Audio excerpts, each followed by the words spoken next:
Started. Hey, what's up, everyone? This is Jason Tucker. Hi. This is WPwatercooler, episode number 182. Today's topic is graduating from Squarespace to WordPress. Let's go around the room real quick and get everyone introduced. On the far left-hand side, in alphabetical order, Brian Hogg. Brian, please tell us all about you. Good day, good day. I am the author of the event calendar newsletter, organizer of WordCamp Hamilton, and probably some other WordPress things that I can't remember right now. Need more tea. Awesome. Dave, what about you? Hi, I'm Dave. I'm a software engineer and CTO of Spectrum Technologies, and we build e-commerce and custom plugins. Sweet. What about you, Drate? I'm Drate Berry. I'm the founder and lead engineer of Oso Studio in Austin, Texas, and we do custom WordPress development for mid-market and enterprise customers. Oso. What about you, Jon? I'm Jon Brown. I'm the owner of 9 Seeds, a custom web development shop. I'm also the founder of the Maui WordPress Meetup Group, the original organizer of the Maui WordCamp, and a full-time digital nomad again. That's awesome, man. Thanks for being here with us. What about you, Robby? Hey, I'm Robby. I'm a longtime listener, first-time caller, and co-founder of Beaver Builder, and I'm an aspiring digital nomad. Nice. Sweet. Say, what about you? Oh, hey, I'm Say Reed. I forgot what I say. Oh, yeah, I make WordPress, teach WordPress, love WordPress, at Say Reed Media on all the things. Thank you. Nice. What about you, Steve? I am Steve Zehngut. I'm the founder of Zeek Interactive, and I run the OC WordPress Meetup. And I'm also one of the many organizers of Orange County WordCamp. Awesome. I'm Jason Tucker. You find me Jason Tucker on Twitter, Jason Tucker US on the webs, and I blog over at WPwatercooler.pro. Or remember what I was going to say. This is not a vape. It's not a vape. Just so we're clear. The Wacom pen. Okay. That's been a question. Your face is a Wacom pen. Well, I'll need to make sure to update the say FAQ on the website. Alert the press. We'll call the president. Oh, boy. So today we're going to be talking a little bit about, you have a Squarespace site, or you have a Wix site, or you have some type of other than WordPress site, and you're wanting to migrate from that over to WordPress. Graduate. You play the song and all that, and you get the capping down and stuff. Who do you have to email to get that sent to you? So you go do so you're doing all of that stuff, and you end up on WordPress, and then you do what? Party all the time, party all the time. Well, let's talk update all the things. That's actually what you do. Let's talk about when it's time to graduate from you may not change. Change. I like graduate though. I came up with the word. Well, I have a question. Yeah. How many of y'all actually have used Squarespace? Me. I have. I like how everyone confesses. Like I have. About 5 minutes before the episode. If you follow me on Twitter, you'll see that sometimes over the past 6 months, I have had to actually recommend Squarespace to my small business clients for a multitude of reasons. So I think it's really important to clarify why someone would want to use Squarespace, or let's all just gasp real quick, Weebly, because turns out Weebly not as bad as Wix. And I just want to put a little PSA out there for people. If you register your domain name with Wix, they will not let that go. They will not let it go so hard that it will actually cause people to just give up. Literally last week, I had a client just be like, I don't even care. I'm just going to change my domain. A friend literally, their site was down for a week. Wow. Well, they literally won't change it. So you can totally change it, you can totally move your domain, but you can't. So no matter what you do, if you're going with one of these services, software as a services, that's, there's types of people that need this for everything, totally legit. But You need to register your own domain name separately from that service so that you are not chained to it for the rest of your life. So I've heard of some hosting companies that also do that, and that's bad. Yeah, Vistaprint is another company that does that. When I proposed this topic, this was not necessarily meant as a Squarespace bashing session. That's not what this I was not bashing Squarespace. I was bashing Wix. And that's why I want to clarify. I want to clarify what you said about your earlier comment, right? Squarespace and those other software as a service products, might be the right fit for certain types of clients and certain type of businesses, certain types of people that are looking to start a website. They are an easy-to-use entree. They have pre-formatted. We were discussing yesterday whether or not Squarespace is more like a Beaver Builder. That's your cue there. Or if it's something more like a page builder. But really, Squarespace is not like that at all. Squarespace is like kind of what the customizer wishes it was. So that's a true fact. Like that's what the customizer wants to be. It like looks like it. It like kind of acts like it. So it's like a really well done theme, except you can't do anything except for what it lets you do. So it's like super limited, no customization really. I mean, you can do it if you can code, but then that's a whole other topic. But in terms of the user, right? Like, you can only do so much because you can't break it. Exactly. You can't. It's not drag and drop. It's not like that. It's just you're filling good for some people. Spots. Yeah. It's great, and it's a great place to start. If also you have the budget, because it can get pricey when you have to pay monthly, and for any of those SaaSes. And what's great about a system like Squarespace is there's no technical know-how, right? You just turn it on and you're up and running.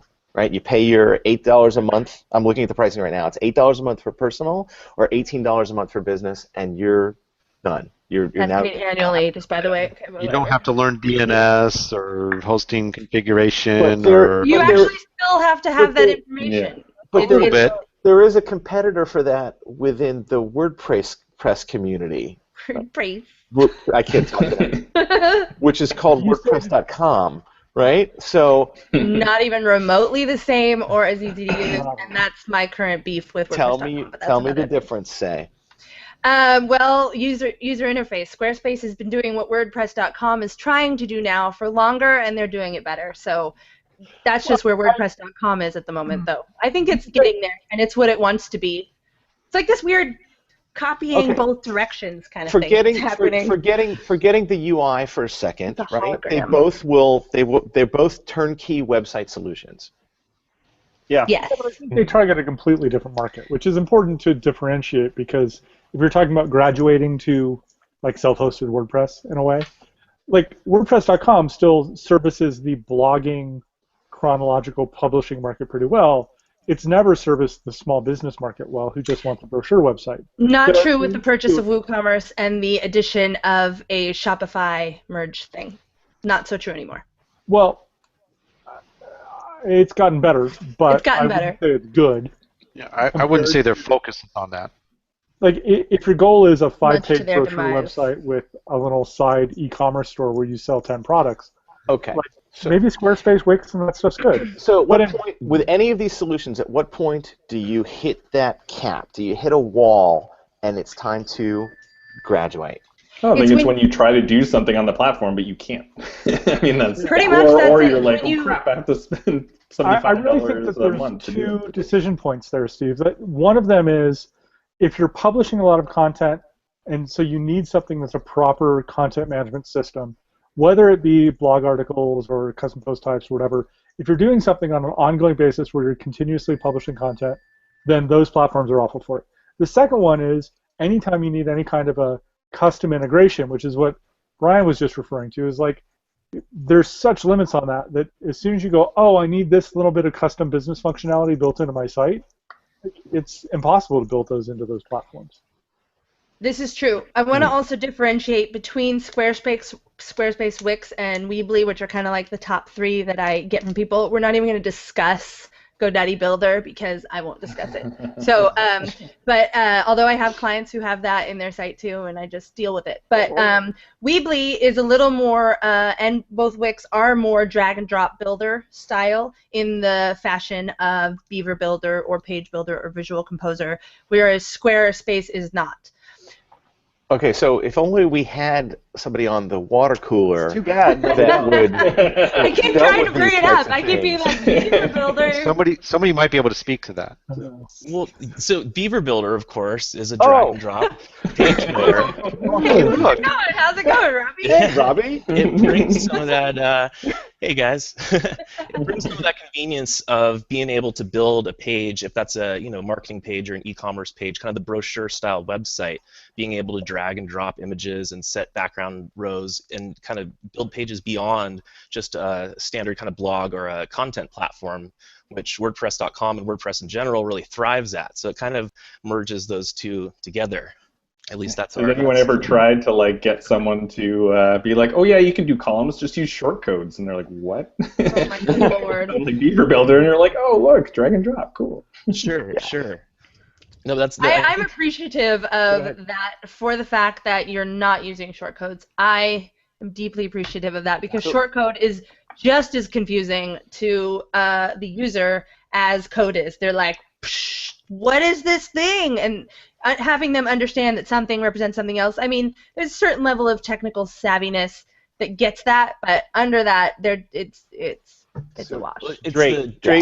Drate, go. You were trying to say something. Yeah, I was going to say we actually, on like the Beaver Builder side, we actually have started using that in a lot of projects with some of our bigger clients that were using like a completely separate service for their landing pages, or they had like a different service. They would use WordPress for their blog. They would use some other system for all of their pages, static pages, and Beaver Builder has really replaced all of that. So I see, it's definitely going to fit that same mold for anyone who's smaller that needs something like a Squarespace, Wix, whatever, to be able to integrate with it.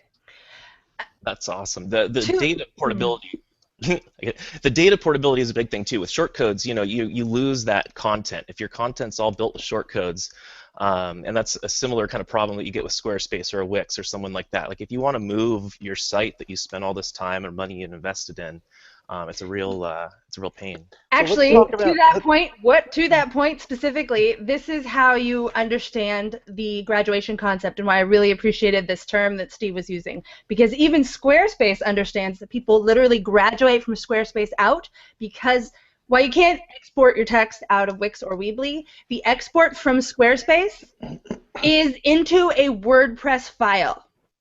Huh. I just want you to process that for a second. That is what you export your content out of, not CSV, literally a WordPress file. So you can export your content from Squarespace directly into your WordPress install. So that is even Squarespace acknowledging that they realize that when you're leaving, you're probably leaving to go to WordPress. Well, it's kind of like the Google takeout model where they just want to make sure that you have the ability to get your data out of it. So they're just trying to be good, citizens, if you will, by making it so that you can move your content out of it into something else. To that end, Wix and Weebly are not interested in you moving their content out of there. They would make it so difficult it's not possible. You're cutting and pasting. So if you are blogging and developing a blog there and you're developing a lot of content, you're it is that your domain's being held for ransom and your content is also it's kind of like this weird hostage situation. So it's not a good place to start.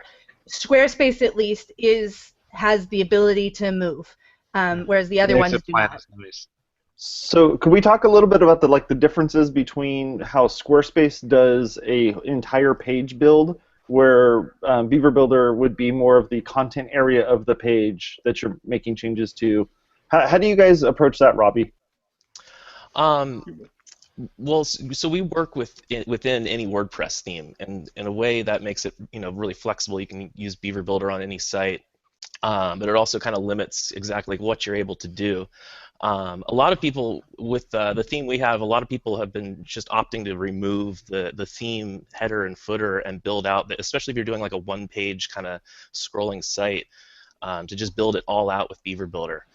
But because it complements your WordPress theme, it is a little bit of like a something that, yeah, it doesn't have as much flexibility as something like Squarespace, where you get full control over the whole page. Yeah. Which is funny because even though Squarespace is like kind of like a pre-built, you can still mess up a Squarespace site if you're trying hard enough or not trying hard enough or just don't know what you're doing. So because of that buildability, I totally just made that word up. You can use that. You can use that, Robbie. I feel like that would like work in your sphere somehow. It's going on our homepage. Yeah, buildability. That's Well, actually I kind think of fun. I like that. What Robbie describes goes back to like the WordPress model, right? Is that you have data, you have a theme wrapped around it, and the plugin adds a way to display that data. So there's a separation of concerns that kind of goes on, but it's when people try to break that separation of concerns, I think, and make a theme builder in WordPress that things get kind of ugly. But like when you start being able to like modify headers and footers and stuff at the end user level. Goes back to like kind of the origins of web design with HTML, right, and CSS. Like separating your content from your style is a good thing, and it's useful. Yeah, and it's not separated any of those sites at all. And so the expectation is set that they can like bring over their website or something like that, and you can't do that. You mean bring over their entire design, bring over the whole... Yeah, bring over their design. Although, let's just give Squarespace a shout out because it has some nice modern-looking designs. It really does. We've gotten several requests over the years over not even the years, last year, to exactly recreate Squarespace sites design-wise on WordPress. Right? Like, we have the Squarespace site, we love the way it looks, but we can't do stuff. Can you recreate it in WordPress? And it's usually some kind of e-commerce component that's driving them to do it. I'm hearing an idea for a premium theme business right there. Yeah. Just I'm recreate sure all the no Squarespace copyright themes infringement on involved in that. WordPress. Well, I'm sure none of Somebody else try it. Do we want to talk about what happens after you graduate? So, maintain your plugins and your theme. Sure, that would be the other 181 different episodes of WPwatercooler. So that's the thing, though, is that it is a really different set of expectations that happen. So unless you're moving into the managed WordPress hosting space, you are suddenly responsible for updates and backups and figuring all that stuff out. So it really is, I know you used the term graduating, but it really is that because it's basically like you're in high school with your Squarespace, and it's good. You can get the foundation, you can develop your content, you can feel that out, and then when you get to college, you're like, oh crap, I have to do this. Like I have to turn papers, and like I gotta get myself to class, and no one's taking attendance. Those are considerations for not graduating, definitely. Having to maintain your site, doing your backups, worrying about security concerns, all of that could be reasons for you to stay. Yeah, except for, just like in college, you got to get through that because turns out that's the new norm. So if you are trying to expand your business or develop your content. If you have a real business need to get through that, sure. Or you can just keep living with your parents. It's fine. Well, yeah, so basically that's sometimes an option. Why don't we keep this analogy going for the rest of the water cooler episode? Yeah, we need new analogies. No, I like Can that I tell you about the sandwich? Please don't bring that Wait, who does that make the fraternities and the sororities? Oh, let's please. Okay, we're done. Hold on. Think about this for a second. I've got a question for you. They're hazing I was because going to talk about a little bit about. We started to go down the road of short codes and how some page builders short road. code, right? So, short road or short code? So I know Robbie's on the episode, and we have talked about Beaver Builder so far, but there are other page builder tools that are out there, right? Not all page builders are created equally. So some of the other ones that we mentioned at the meetup last week were Divi Builder and Visual Composer, right? And I'm. There are more, yeah, but there are lots. Page builder by site origin. Don't pass judgment yet, but I know that Divi Builder uses shortcodes. Right, so when you're building pages in the site, they look very nice, and Divi builds some great looking sites, but everything's built on shortcodes. What's the issue there? Usability, growability. Shortcodes are dirty. Like it's basically like coding. So's your face. Thing. It's not. I washed it. Oh.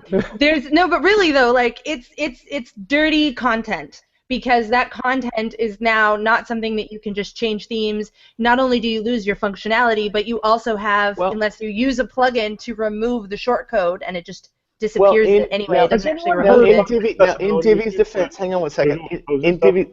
In Divi's defense, I imagine it's a problem. In Divi's defense, what they did is they built a plugin, so all of that shortcode technology can be extracted. So if you do change themes, you can still, your shortcodes don't go to waste. So Divi did that piece right. Wait, what can be extracted? The shortcode can be removed, or the style? Visual Composer and Divi are both plugins. If you're using the Divi theme, right, and you build your site out and you want to change themes, you can then install the Divi plugin and keep those shortcodes. However, it's contained within the constraints of that theme that you chose. So you're better off just outputting it to a PDF, copying, pasting, and dropping it back. No, keep it in PDF. So what I was asking about, specifically, and this now I want to get a little technical, is the technical problem behind those shortcodes. Yeah, it's like using tables to do design work. Like, there's no reason why you should be doing this. So you should definitely be using the tools that are available to you and using them right. But this brings it back to something I was trying to bring up, which is, has anybody looked at the accessibility of sites built with Visual Composer or Divi? Because the way they use shortcodes, I have to imagine, manipulates the markup in ways that isn't readily accessible to screen readers. Maybe I'm wrong. I have not considered that. I just think they're already bad. Like where I've seen them fall down is with RSS readers, with any kind of thing that would consume content other than a typical web browser. Because like a classic one is Jetpack's subscribe module. Like Jetpack's subscribe module is a great email subscription tool that will mail out blog posts. But they grab the post content directly out of the database, and they don't process shortcodes. So if you use one of these shortcode builders, what gets sent out in your newsletter is just disaster. So Robby, Beaver Builder doesn't use the shortcode technology, right? So what's the difference there? Sure. Well, I think with shortcodes, in regards to accessibility, the thing with shortcodes is they're proprietary. They're not, however you're rendering those shortcodes outside of the native WordPress shortcodes, it's up to whoever that developer is to come up with that markup. And whether it's accessible or not, or the degree of accessibility that it has in there, it's kind of up to the developer. So and again, there's so many page builders out there. Some do a much better job at this than others. A lot of them output really crummy markup that is, that has a hard time. Like screen readers will have a hard time with, and it's not very accessible. But I think you can still create accessible markup and code with a shortcode-based system. That's something that we're always trying to get better at accessibility. It's a tough nut to crack, but. I think the key, though, is that because they're proprietary, you don't know if Divi or whoever, Visual Composer, Beaver Builder, is going to be around in 2, 5, 10 years. And the bigger the site you're building, the more content you're putting into those shortcodes, the more you're kind of betting that company and that proprietary system is going to be available. And it's hard to figure that out. That is something I struggle with a lot with different plugins. In fact, yesterday I was just doing all this analysis of event calendar plugins, and I'm like, I mean, this has got a great feature, et cetera, but I can't bet this website on that plugin. And so that's a big part of it. So having stable companies behind the plugin or the theme or whatever it happens to be is really important. So Dave, let me ask you a specific question. If I've built my site in Divi, right now my homepage has 100 shortcodes on it.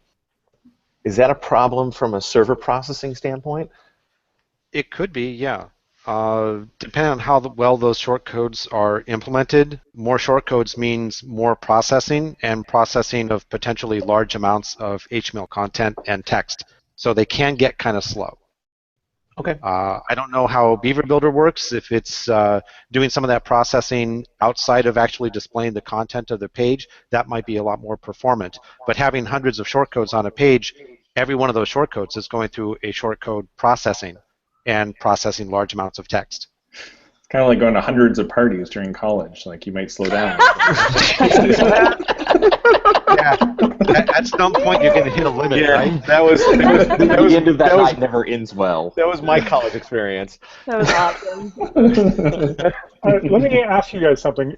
We've moved, I don't know, a dozen, maybe a few less than that, sites from Squarespace, Wix, and stuff to WordPress. We've never had a request to go the opposite direction. Have you ever had a client or heard of somebody going reverse, maybe say? Last week, indeed, a client is like, I'm in WordPress. I think I just need someone told me I need a Squarespace theme or something like that. And, they've got a theme that was crappily built by a crappy company, and that's like some, mishmash custom theme that's like half responsive and like half not. And I was like, you already have all this, your content's there, you just need a new theme. It's not like, let's go backwards and rebuild the whole site, because that's what you'd have to do with Squarespace. I don't think there's an easy way to port your content into Squarespace. I've never actually done it, because once someone's on WordPress, I'm not going to move them off. I just might not start them there, but I would be like, once you're on WordPress, especially if they've used it a tiny little bit, I'm like, you're good. Let's just start here and do a really simple install, do some default themes, a couple plugins, and then get you moving. But I've never intentionally moved someone from one to the other. Was the concern that client had the way that the theme was built, or the UI inside of the WordPress dashboard compared to Squarespace? No, it's simply design, because clients, a lot of my people, my small business lay people, non-technical people, they don't understand how WordPress works, and that is the fault of developers who are just building sites for them and then shoving them on to them and being like, here you go. So they think the theme and the WordPress are the same thing. They don't make that differentiation. So, they're like, need a new site, I guess I should just get a new thing, instead of let me change this theme, or what can we do to fix this theme, or whatever that happens to be. So that's... I had a somewhat similar situation. We had a client that had a WooCommerce setup with maybe 20, 30 products, not a whole lot of products, but the hosting and the updates and the backups and everything were just overwhelming for her. And so she moved not to Squarespace, but to Shopify, which is a more of a hosting platform for e-commerce especially. But she felt that was a lot easier for her to deal with just from a maintenance point of view.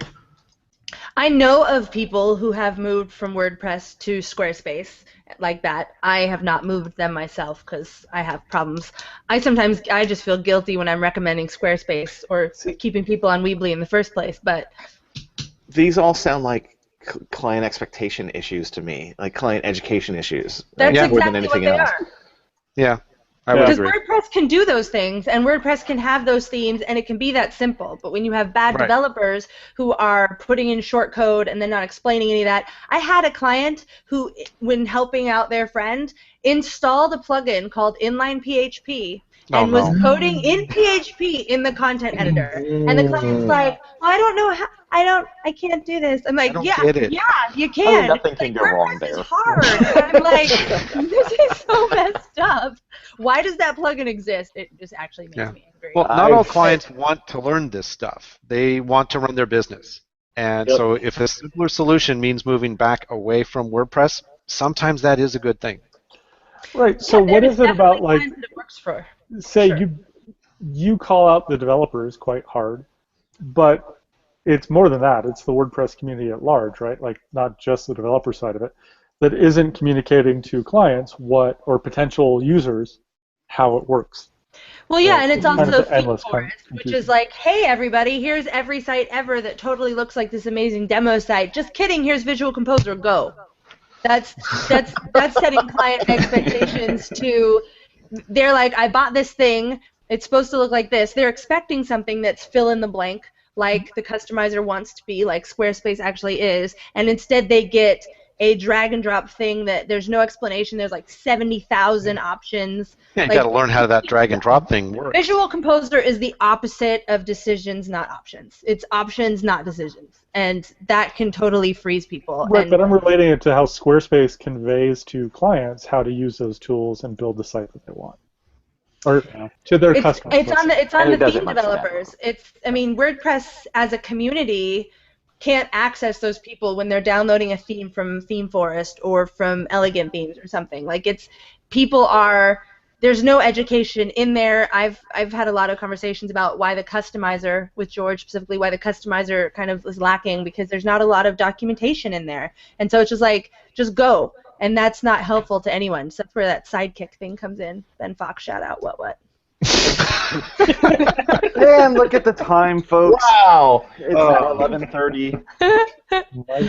We got foxes and beavers. I think we totally talked that one to death. What about WordPress? Is that coming? Someone got that? GPL. Yep. So that's it, Prairie folks. dog. Make sure you go over to our website at WPwatercooler.com and click on the links there to subscribe. If you're watching this show on YouTube, click on the thumbs up button. We would love to let everybody know that you're watching the show and stuff. And please share it on social media. We'd love that. And lastly, there's a comment box down the bottom. If you have any questions, concerns, anything like that, click on the links there and go and leave us some comments. With the hashtag, yeah. That's about it. Thanks you very much for being on the show, guys. You have a good rest of your day. Bye.